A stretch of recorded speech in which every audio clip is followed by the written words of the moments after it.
আমি মহান মুক্তিযুদ্ধের ইতিহাস, তোমাদের বাঙালির ঐতিহ্যের ইতিহাস যদি শোনাতে চাই, 52-এর ভাষা আন্দোলনের মধ্যে দিয়ে যে বাঙালির সেই ভাষা আন্দোলনের যে 52 সালের ভাষা আন্দোলন, সেই বাঙালির ভাষা আন্দোলনের মধ্যেই ছিল মুক্তিযুদ্ধের চেতনা আর কি। এই আমাদের ভাষাকে তারা কেড়ে নিয়েছিল পাকিস্তানিরা, সেই ভাষাকে আমরা লড়াইয়ের মাধ্যমে রক্তের বিনিময়, জব্বার মানে রফিক, সালাম, বরকতের মানে মৃত্যুর মধ্যে দিয়ে আমরা এই ভাষাকে পেলাম। তারপরে এই নির্যাতন পাকিস্তানিদের মধ্যে আমাদের চলতেছিল শোষণের ইতিহাস, আমাদের যে 23 বছরের ইতিহাস শোষণের ইতিহাস।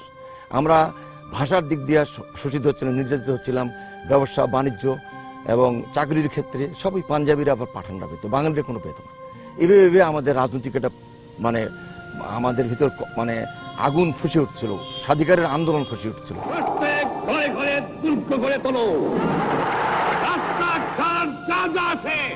সবকিছু আমি যদি হুকুম দেবার নাও পারি, তোমরা বন্ধ করে দেবে।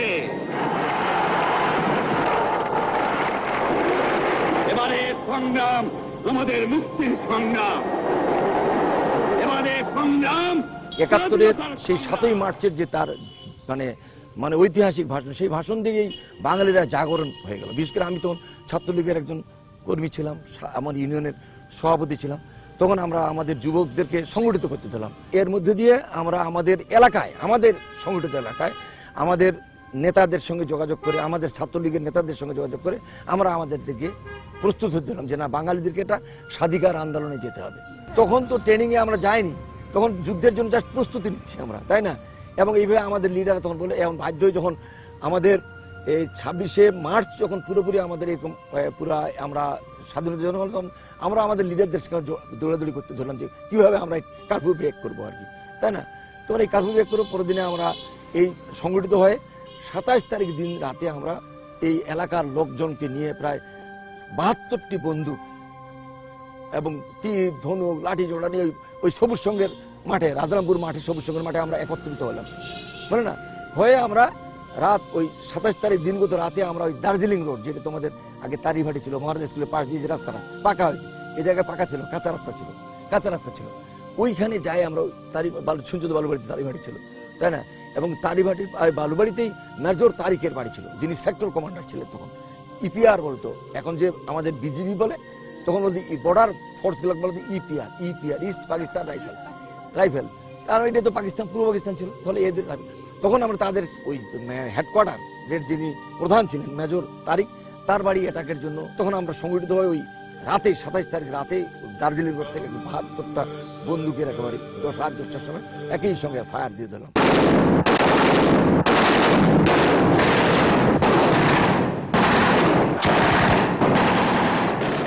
শহরের জনগণকে, এই সমস্ত বাঙালি যে সমস্ত ইপিআর ছিল, পুলিশ ছিল, তারা যেন জাগরিত হয় যে আমার বাঙালিরা জেগে গেছে, এটা জাস্ট ওদেরকে ওই জানিয়ে দেওয়ার জন্য, উদ্বুদ্ধ করা, তারা যেন তাদের ক্যান্টনমেন্টে বা ওই সেক্টর কমান্ডারে যে যেখানে আছে তারা যেন অস্ত্র হাতে নিয়ে করে। এইভাবে আমরা উদ্বুদ্ধ করলাম। 28 তারিখ দিনগত রাতে কুটিবাড়িতে ঠিক 1:30টার সময় যে আমরা এই এলাকার, বিশেষ করে এই শহরের পূর্ব অঞ্চলের সবচেয়ে বড় আমরা সংগঠিত হয়েছিলাম এই যে সবুজ সংঘ, যেটা তোমাদের এই বলবো যে আমরা এখন নিয়ে যাব তোমাদেরকে আমি এই রাজারামপুরের মাঠ বা ওখানে আমাদের একটা ক্লাব ছিল, যেটা একটা সবুজ সংঘ বলা হয়তো। ওই ক্লাবের মাঠে আমরা এত অঞ্চলের মানুষজনকে সংগঠিত করে এই স্বাধীনতা যুদ্ধের বা মুক্তিযুদ্ধের যে প্রস্তুতি পর্ব, আমরা এই এলাকার জনগণ কিভাবে একত্র সংগঠিত হয় সেই জায়গাটা দেখাবো। চলো তোমরা, তোমাদের সেই সবুজ সংঘের বা রাজারামপুরের মাঠ, এই এলাকাটা কি ভূমিকা পালন করছিল, তোমাদের সেই জিনিসটা আমি দেখাবো।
যে এই মাঠে আসে আমরা ওই গ্রাম থেকে আসলাম, কেউ ওই দূর থেকে আসলো, বুঝলে না, আসে আমরা সংগঠিত হলাম এখান থেকে একত্রে। তখন আমাদের এই মাঠে এত ঘর বাড়ি ছিল না, তখন পুরো পুরো মাঠটা খালি ছিল, তখন ফাঁকা ছিল আর কি।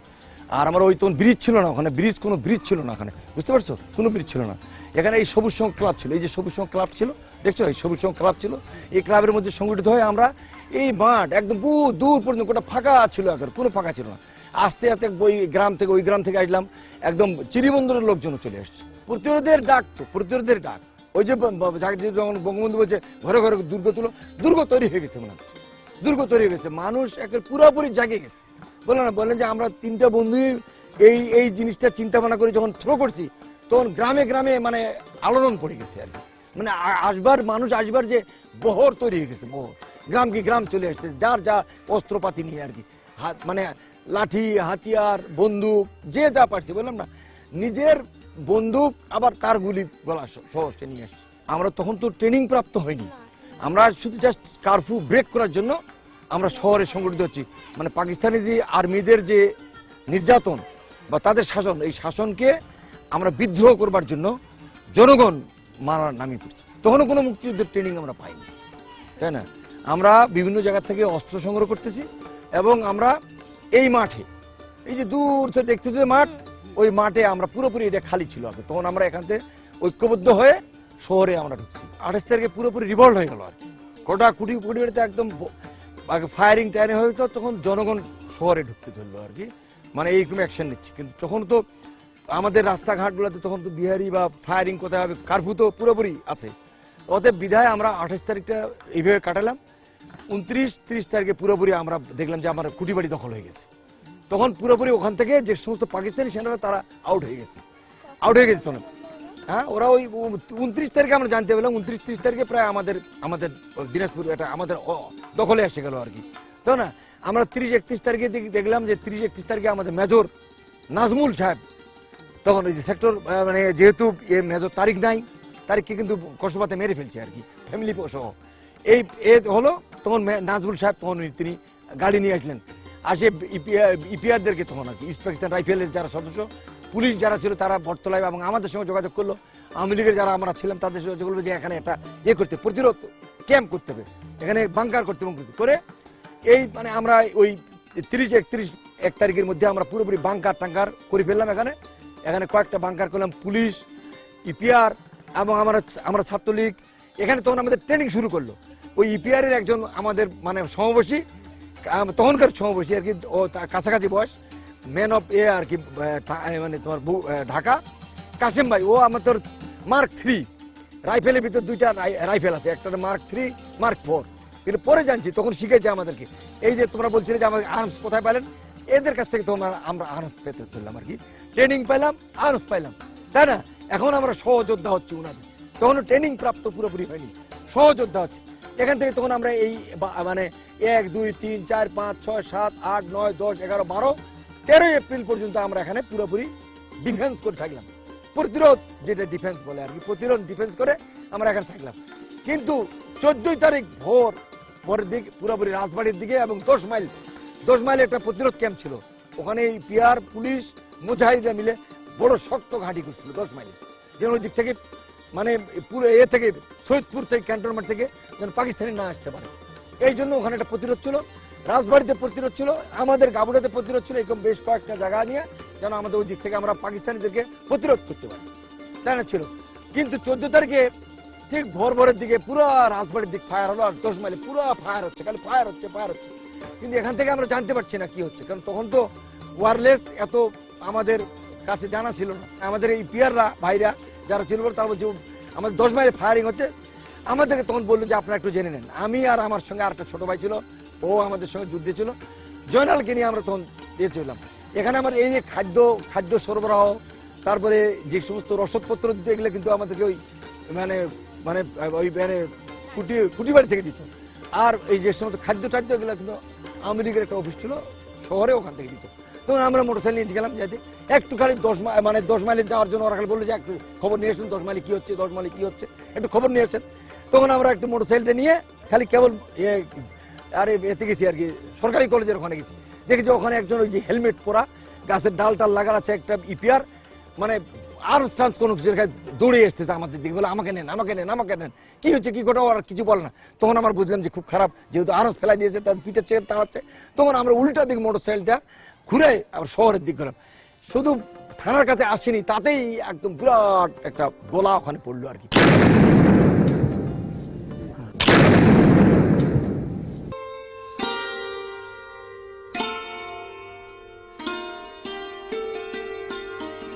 আজারুল, আজারুল,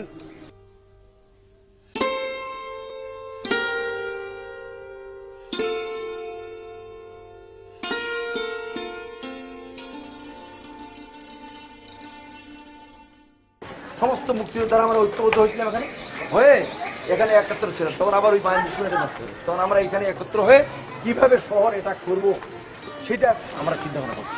আমরা এখানে দুইটি কারণে আসছি, তাই না? একটা যে আমরা ওই প্রতিরোধের জন্য ঐক্যবদ্ধ হলাম এখানে, আর একটা কারণ আছে তোমাদেরকে এই ঐতিহ্যবাহী স্কুলে আসার পিছনে কারণ হলো এখানে যুদ্ধের পরে 6 জানুয়ারিতে বহু মুক্তিযোদ্ধা মারা গেছে, তার স্মৃতিসৌধ এখানে আছে, সেখানে আমরা ঐক্যবদ্ধ হয়েছি। এখন তুমি আজহারুল বলো এখানে ঘটনাটা। তখনও অলরেডি কারফিউ চলছে, কারফিউর ভিতরেও আমরা প্রতিরোধ করা শুরু করলাম। তারপর ওই পাশে পিছনে আছে একটা বিরাট মাঠ, এখন বসতি হয়ে গেছে। তো ওই মাঠটার উপাস দিয়ে আমাদের একজন খুব দুঃসাহসী একটা লোক, আর তার নাম মুকু, ও ওই পাশে দিয়ে পিছনে মাঠে দিয়ে এসে ওই যে টুটুগান দিয়ে বিহারি যে টুটুগান দিয়ে ফায়ার করতেছিল তাকে প্রতিরোধ করার জন্য ওই মাঠ দিয়ে তাকে ভিতরে আসার চেষ্টা করলো। আর দুইজন আরেকজন মারা গেছিল সামনের দিক দিয়ে তীর ধনুক নিয়ে টুটুগান দিয়ে যে ফায়ার করতেছিল বিহারি। তো ওই বিল্ডিং দিয়ে বয়ে ওর একজন টুটুগানটাকে ধরছিল। তো ধরার পরে ওর হাতে গুলি করছে, পরে ওর টুটুগানটা নিতে পারে নাই। পরে বাধ্য হয়ে যখন ওদের চারিদিক দিয়ে এই দিক দিয়ে ওই দিক দিয়ে চারিদিক লোকজন খুব চাপ সৃষ্টি করলো, তখন বাধ্য হয়ে এখানে ওই সামনে ডাইন পাশে এই পাশে গোটাই বিহারি গলি করে দিচ্ছি। এরা আস্তে আস্তে পিছনে ওরা চলে গেল। পরে আমরা আসে দেখলাম ওই পাশে একজন আমাদের স্থানীয় লোক গুলি করে মারি ফেললো। এই পাশে একজন, তখন আমরা ক্ষিপ্ত অবস্থায় তখন আক্রমণ করলাম ওই বিহারির বাড়ি। এখানে প্রায় আমরা মানে 700-800 বেশি, 800-850 মুক্তিযোদ্ধা আমরা ঐক্যবদ্ধ হয়েছিলাম এখানে, বুঝতে পারছো? হয়ে এখানে এই বিভিন্ন জায়গা থেকে তখন যুদ্ধের পরে যে আমরা নিয়ে আসি ওই যে অ্যামুনিশন, তারপরে মাইন, তারপরে বিভিন্ন গোলা, এগুলা নিয়ে আসি আমরা কনসেন্ট্রেট করছিলাম। বিরাট আসলে যুদ্ধের পরবর্তী যে জিনিসগুলো সেগুলো এনে এখানে বিরাট গর্ত করে ওইখানে রাখতে হয়। ঠিক ওই 6 জানুয়ারি 2072-এ দুটো ট্রাকও ছিল ওখানে, যে মালামালগুলো নামাচ্ছিল বিভিন্ন সৈয়দপুর থেকে নিয়ে এসছে, ঠাকুরগাঁ থেকে নিয়ে এসছে। ঠিক 6:15-6:15 সময় একদম বিরাট বিস্ফোরণ করে একদম মানে অ্যাক্সিডেন্ট হয়ে গেল। প্রায় এখানে আমরা 700-750 মুক্তিযোদ্ধার মধ্যে আমরা প্রায় এখানে এই হয়ে গেল অর্ধেক বেশি মুক্তিযোদ্ধা এখানে ডেস্ট্রয় হয়ে গেল। এই যে তোমাদের এই যে লেখা আছে মহারাজা বিজ্ঞান উচ্চ বিদ্যালয়, এই যে স্মৃতিসৌধ, এখানে ওই যেখানে এই যে একটা গর্ত ছিল, বিরাট গর্ত ছিল, বুঝতে পারছো? এখান থেকে এটা হয়ে গেল, এখানে মারা গেল। তাদের এই স্মৃতিকে করার জন্য, অম্লান করে স্মরণ করার জন্য ওখানে চলো একটা তোমাদের এটা দেখাই।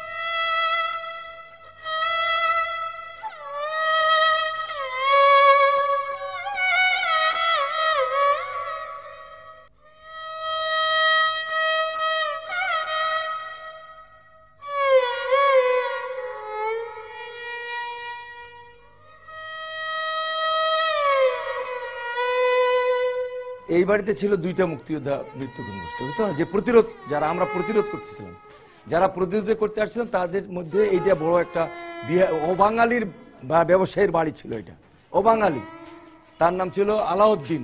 এই আলাউদ্দিন বিহারিটার নাম ছিল, বা অবাঙালিটার নাম ছিল আলাউদ্দিন। এখানে আমরা যখন প্রতিরোধে ঢুকতেছিলাম তখন বুঝতে পারেন যে এই বাড়িতে ওই মানে আমাদের প্রতিরোধের জন্য কোনো গুলি আসবে। মহারাজ স্কুল থেকে আমরা যখন বললাম যে তোমাদের মহারাজ স্কুলে আমরা কনসেন্ট্রেট হচ্ছে যে এই কি ভাঙবো, আমরা কারফিউ ভাঙবো, কারফিউ ভাঙার জন্য আমরা আসতেছি। কারফিউ ভাঙার মধ্যে আসার মধ্যে হঠাৎ করে এই বাড়িতে গুলি হলো। তখন আমরা আসি দেখি আমাদের একজন মরে আছে এই সিঁড়িতে, আরেকজন মরে আছে ওই বিহারিদের বাড়িগুলোর পাশে আর কি।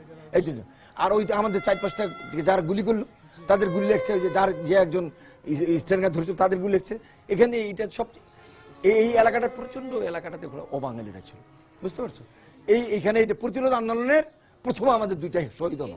এই সিঁড়িতে প্রথম যে প্রতিরোধকারীকে গুলি করে মারছিল সে এই সিঁড়িতে পড়েছিল আর কি। ও কেবল খালি ঢুকবে একটা পা করে, আর ওই সময় তাকে টুটু বোর্ড দিয়ে গুলি করে এখানে ফেলে দেওয়া হলো। এখানে তার লাশটা পড়েছিল আর কি, বুঝতে পারছো? আব্দুল হাফিজ। তো পাশে ছিল ও বাঙালিদের বাড়ি, সব ও বাঙালিদের বাড়ি। আমরা তো এখানে আসছি, এখানে আসার পরে ওই তোমার হচ্ছে মহারাজা স্কুল, তখন পুরো বিল্ডিং ছিল, ওখানে আমার প্রতিরোধের এক লোকজন আছে। হঠাৎ করে এইখান থেকে গুলি হয়েছে, বুঝতে পারছো? গুলি হওয়ার পর তখন তো আমার মনে হয় তাহলে এখানে ও বাঙালিরা আছে, তাহলে কোনো কিছু আছে। তখন আর কি ওই 2-1 করে দৌড়াদৌড়ি করলে তখন দেখা গেলো যে এখানে গুলি হয়েছে।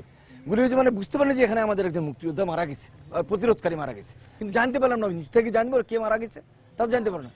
তখন এই মানে আমাদের অনেকে বলতে ধরলো যে ওখানে উপরে উঠছে, মুখে উঠছে, হাফিজকে পাওয়া যাচ্ছে না, হাফিজকে পাওয়া যাচ্ছে না। তখন তো ওই যে আমরা একত্র হয়েছিলাম, সংগঠিত হয়েছিলাম, ওখান থেকে আবার সবাই হুড়ুড় করে সবাই আসতে ধরলো। আসি তখন এই ওবাঙালিদের বাড়ির এইগুলোতে মানে ঢুকতে ধরলো, দেখতে হলো। তো ওবাঙালিরা ভীত হয়ে গেল। তখন তো জানা মানে যে মারা গেছে না গেছে কে। তখন এই আরম্ভ হলো মুক্তি, মানে আমাদের প্রতিরোধ বাহিনীরে সব ঘেরাও করার জন্য। তখন দেখা গেল ওইখানে আরেকজনকে মারলো, ওইখানে আর 2জনকে গুলি করলো। গুলি এই দিক যারা গুলি করলো তারা আহত হলো, আর পিছনে যখন গুলি করলো তখন বলছে মুকু মারা গেছে, মুকু মারা গেছে, মুকু মারা গেছে। তা 2জন মৃত্যুর খবর পাওয়া যাচ্ছে। তখন আরো মানে যা ছিল, যতজন ছিল, তখন তো গন্তি করা ছিল না, 700 ছিল না, 800 ছিল, 900, যত প্রতিরোধকারী আর কি সব ঘিরে ধরলো এখন এই বাড়িগুলো।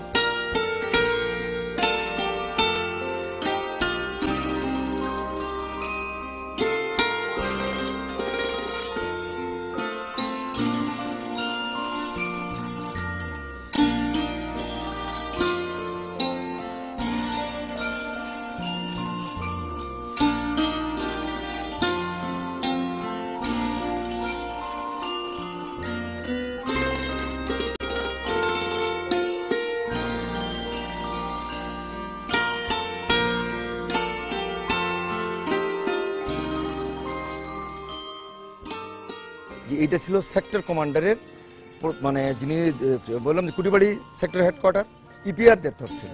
ইপিআররা থাকতো কোথায়? সেক্টর কুটিবাড়িতে থাকতো। তার প্রধান যিনি থাকতেন কর্মকর্তা তখন একজন মেজর ছিলেন, মেজর তারিক। তিনি এই বাসা থাকতেন, এই বাসা থাকতেন, কথা বলছো? এই বাসা থাকতেন, এই বাসা থাকতেন ওই মেজর তারিকেই তখন। আর এই আমরা যেমন প্রতিরোধ বললাম যে তোমার মহারাজ স্কুলে আসে আমার প্রতিরোধকারী যারা, তখন তো মুক্তিযুদ্ধে আমরা ট্রেনিং পাইনি। প্রতিরোধকারীরা আমরা মহারাজ স্কুলে কনসেন্ট্রেট হলাম না, একত্র হলাম। ওখান থেকে আমাদেরকে ওই যে বিহারির বাড়িতে ফায়ার দিল, যে বাড়িতে তোমাদের দেখালাম, দেখে এখনই নিয়ে আসলাম, সেই বাড়িতে ফায়ার দিল। সেখানে 2জন প্রতিরোধকারী মানে মারা গেল, 4 জন আহত হলো। ওই প্রতিরোধের পরে নেক্সটে আমাদের যে পরবর্তী অবস্থান যে কারফিউ ব্রেক করবো, এই বাড়িটা তোমাদের দেখাইতে আনার পিছনে এইটা কারণ হলো যে সবচেয়ে এই এলাকার প্রতিরোধটা এখান থেকে আমরা যে প্রতিরোধে যাব, পাল্টা প্রতিরোধটা এখানে আছে। এখান থেকে ওই যে মানে এখানে আর্মি ছিল, ইপিআররা ছিল, এনার প্রতিরোধের জন্য, ওনার সুরক্ষার জন্য, বাড়ি সুরক্ষার জন্য। এখান থেকে ওই জন্য এই এলাকাটাতে কোনো প্রতিরোধকারী আমরা আসতে না, এবং এই রাস্তাটা দিয়ে আসতে পারতাম, তাই না? এই বাড়িটার ইম্পর্টেন্সই এইটার, এই জন্য তোমাদের নিয়ে এসছি যে এই বাড়িটা তখন এই এলাকার যত আমাদের মুক্তির মানে মানে স্বাধীনতার যুদ্ধের যে সমস্ত আমাদের মানে চাওয়া পাওয়া গেলা ছিল, এইটাতে প্রতিরোধ হতো আর কি, বুঝতো না? ফলে এই এলাকাটা দিয়ে আসতে পারতাম না। দেখো ভিতরে যাই, তোমরা অনেক কিছু দেখতে পারো। দেখো তখনকার এই যে বিল্ডিং, তখনকার বাড়ি এই দোতলা, উনি দোতলায় থাকতেন, বুঝতে পারছো? আসো এই দিক দিয়ে আসো, কেউ এই দিক দিয়ে আসো। তাহলে এইটা সাইডটি দিয়ে থাকার তোমার এদের প্রতিরোধ ছিল। এইটা তাদের বাগান বাড়ি ছিল, বুঝতে পারছো? এটা বাগান বাড়ি ছিল, এটা বাগান বাড়ি ছিল। আসো আসো, হাঁটো।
মুক্তিযুদ্ধকে জানো ৮৬তম পর্বের কুইজ। দিনাজপুরের প্রথম প্রতিরোধ যুদ্ধে কতজন শহীদ হন?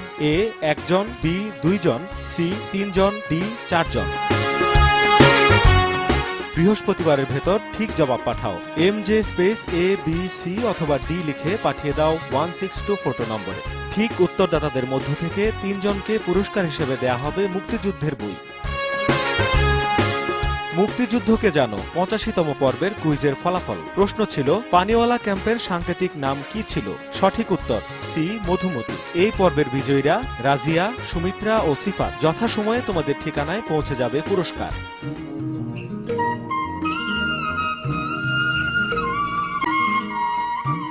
এই জায়গাটা তখন বুঝলেন, এই যে জায়গাটা তোমাদের নিয়ে এসছি, এই জায়গাটা এই জিনিসটাই বুঝবার জন্য আনছি যে এই জায়গাটাতে আমরা যুদ্ধের সময় প্রচুর জাম গাছ ছিল আর তোমার শিমল গাছ ছিল।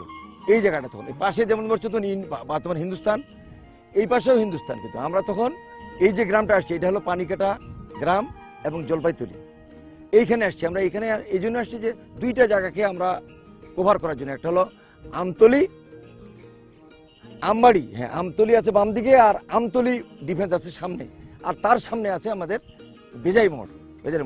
বিধে আমরা এই ডান দিক দিয়ে বিশেষ করে ওই দুইটা ডিফেন্সের সামনে দিয়ে যাতে ওরা দেখতে না পায়, এই জন্য আমরা এই পানিকাটা গ্রাম দিয়ে এই যে তোমাদের নিয়ে এসছি এখানে বুঝবার জন্য। ৩ ডিসেম্বর ৭১ আমরা অলরেডি এই বললাম যে আমতলি দেখালে মোহনপুর ব্রিজের ওখানে আমতলি হয়ে বাসন্তী হয়ে আমরা পুরোপুরি এই মানে ডিফেন্সে ঢুকে গেলাম আর কি। এই বেজার মোড়ের ডিফেন্সকে ধ্বংস করবার জন্য আমরা মিত্র বাহিনীর সঙ্গে মুক্তিযোদ্ধারা প্রায় এক পুরা কোম্পানি আমরা তাদের সঙ্গে সহযোগিতা করার জন্য পুরোপুরি চলে আসলাম এই বেজার। আমরা যে অবস্থায় আসতেছিলাম তখন আর গেরিলা যুদ্ধের না, এই এখন আমাদের প্রয়োজন হয়ে গেছে ফ্রন্ট ফাইট দেওয়া, মানে তাদের ডিফেন্সগুলোকে ধ্বংস করে দেওয়ার জন্য। যে সমস্ত বর্ডার এলাকায়, সীমান্ত এলাকায়, মানে ওই মানে বাংলাদেশের বর্ডারে তখন তো ইস্ট পাকিস্তান, ওরা যে সমস্ত জায়গাগুলোতে ওই এরা তোমার পাকিস্তানিরা যে ডিফেন্সগুলো নিচ্ছে সেই ডিফেন্সগুলোকে আমাদের ধ্বংস করে দেওয়ার জন্য আমাদের তখন আর গেরিলা যুদ্ধ না, তখন সম্মুখ সমরে আবার যাওয়ার জন্য ইন্ডিয়ার সৈন্যবাহিনী এবং আমরা মুক্তিযোদ্ধারা সম্মিলিতভাবে আগাচ্ছি। যেমন আমাদের একটা পুরোপুরি একটা কোম্পানি ছিল ওনাদের সঙ্গে, ওনাদের পুরো একটা ব্রিগেড যাচ্ছে, এটা নিয়ে আমরা সম্মুখ সমরের জন্য। তোমাকে বললাম যে আমরা বেজার মোড়টাকে, বেজার যে ডিফেন্সটা ছিল পাকিস্তানি ডিফেন্স, সেই ডিফেন্সটাকে আমরা পুরোপুরি ধ্বংস করবার জন্য এটা পুরোপুরি রাতে গোপনে আমরা আসে অবস্থান নিচ্ছি পানিকাটায়। সেদিন রাতে আমরা পুরোপুরি প্রস্তুতি নিলাম। এখানে তোমাদের বললাম ইছামতি একটা নদী আছে, ওখানে পুরোপুরি জাম গাছে মানে পুরোপুরি জাম গাছে ছিল, ভরাট ছিল এলাকাগুলা। ফলে আমাদের যে গোপন যে আমাদের যে আগমন এখানে সেটা পাকিস্তানিরা তখন জানতে পারেনি, ডিফেন্স থেকে জানতে পারেনি। আমরা এসে ওখানে ব্রিজ তৈরি করে রাতে আমরা প্রায় 2 ঘন্টা 2.5 ঘন্টার ভিতরে আমাদের সব কিছু খাওয়া দাওয়া এবং ব্রিজ কমপ্লিট হয়ে গেল। তারপর ব্রিগেডিয়ার মূর্তি আমাদের একটু ব্রিফিং করলেন, ব্রিফিং করে আমাদের কয়েকটা দলে ভাগ করে দিলেন। আমাদের সঙ্গে ইন্ডিয়ান মিত্রবাহিনী আর আমাদের একটা দল বা আমার দলটাকে এটা দিয়ে দিল অ্যাডভান্স কাট আপ পার্টি বলে, মানে যেটা রাতারাতি যায় ওই বেজার মোড়ের সামনে, বেজার মোড়ের ডিফেন্সও বুঝতে পারে তার সামনে যায় আমাদেরকে যারা মানে ফুলবাড়ি থেকে আসবে যদি আসে আক্রমণ করতে, তাহলে তাদেরকে আমরা অ্যাটাক করবো, মানে আক্রমণ করবো, প্রতিহত করবো। 2 মধ্যবর্তী জায়গা দিয়ে এই পাশে গ্রাম, এই পাশে গ্রাম, এই পাশে ভারত, আর সামনে 2টা ডিফেন্স আছে। এই ডিফেন্সের মাঝামাঝি অবস্থা দিয়ে আমরা রাতে গোপনে আমরা একদম চলে গেলাম পানিকাটা গ্রামে, কারণ ওখানে একত্র হয়ে আমরা পরবর্তী বেজার মোড়ে অ্যাটাক করবো। এখন পানিকাটা গ্রামে যাওয়ার জন্য ওই অবস্থানে বুঝাবো, চলো আমরা তোমাদের পানিকাটা গ্রামটা তোমাদেরকে এরপরে দেখাবো, এরপরে নেক্সট ডে এইটার থেকে আমরা এখানে যাওয়ার পরে পানিকাটা গ্রামে দেখাবো। চলো আসুন।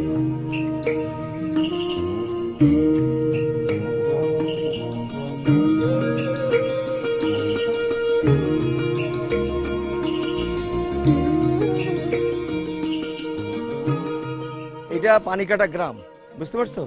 এবং এই পানিকাটা গ্রাম আমরা কোথা থেকে আসলাম? বাসন্তী থেকে সরাসরি পানিকাটা গ্রামে এলাম। এখন সামনে কোনটা আমাদের ডিফেন্স আছে, ওখানে পাকিস্তানি ডিফেন্স আছে কি বেজার মোড়ে।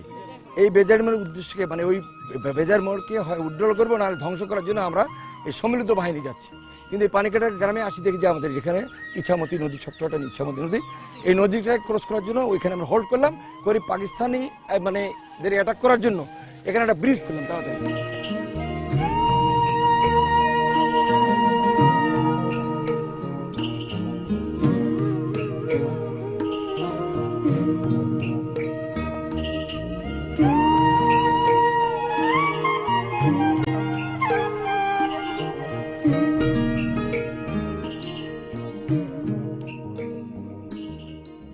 তোমার এই পানিঘাটা গ্রামের এই যে ব্রিজটা এবং নদীটা সম্পর্কে তোমাদের ধারণা দেবো, ঠিক আছে না?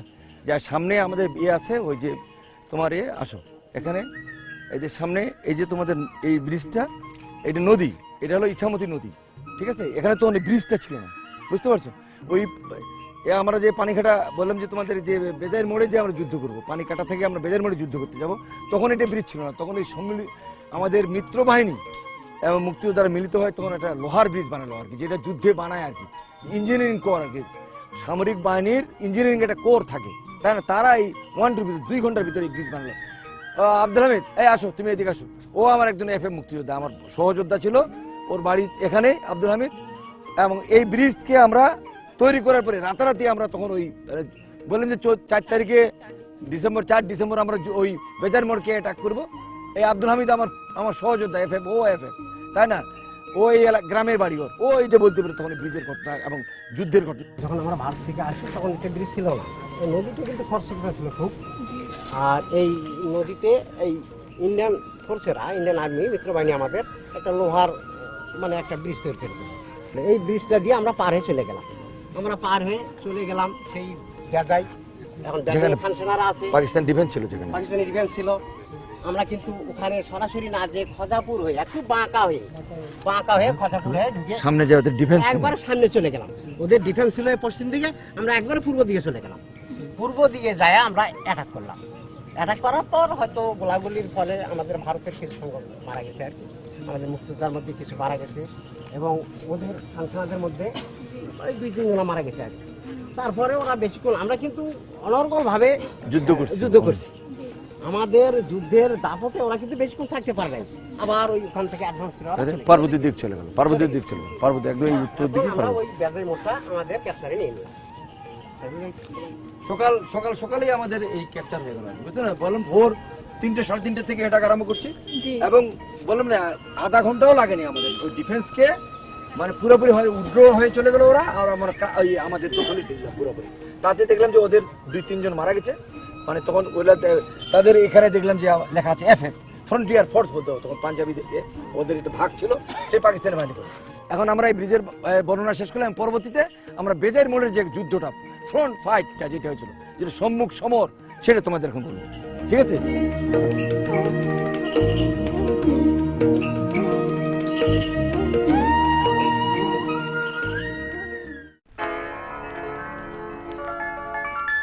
সালাম সালাম হাজার সালাম।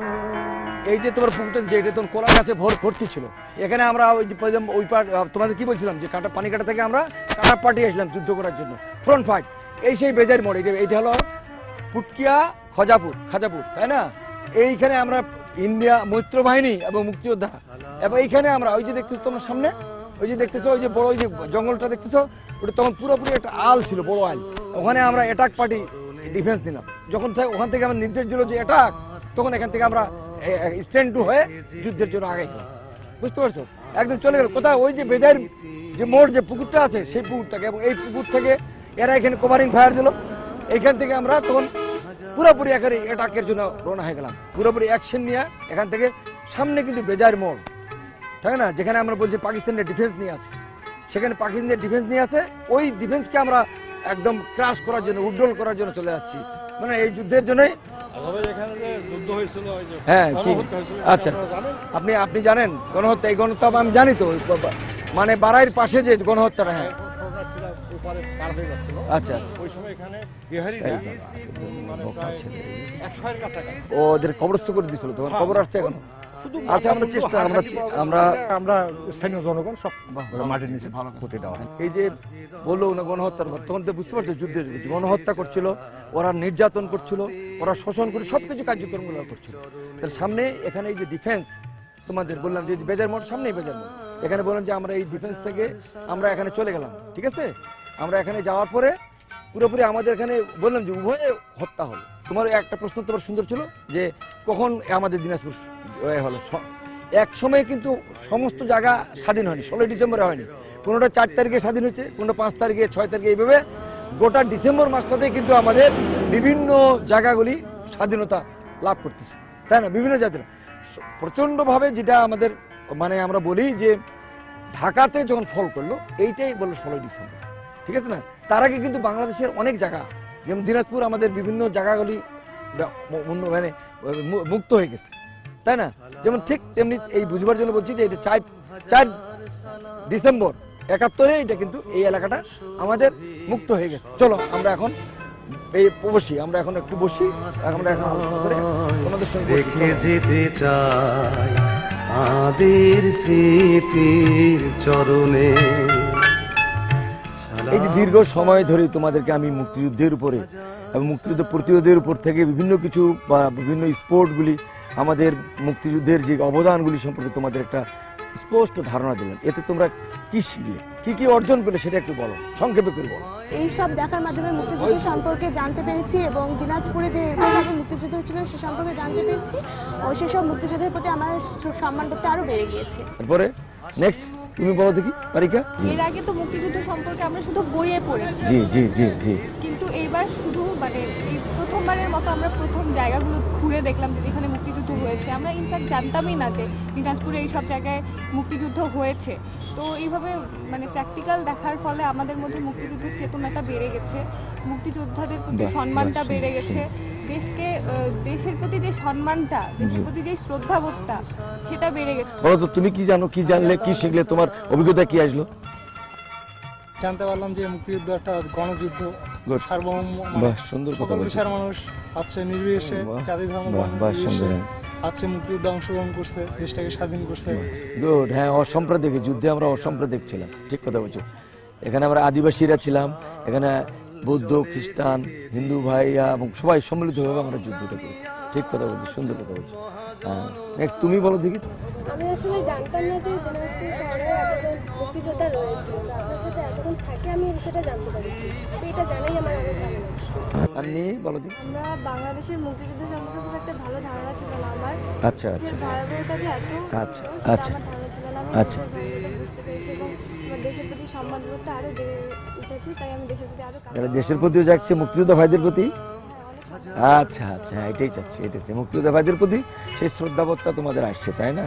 তাহলে আমরা কি চাইবো যে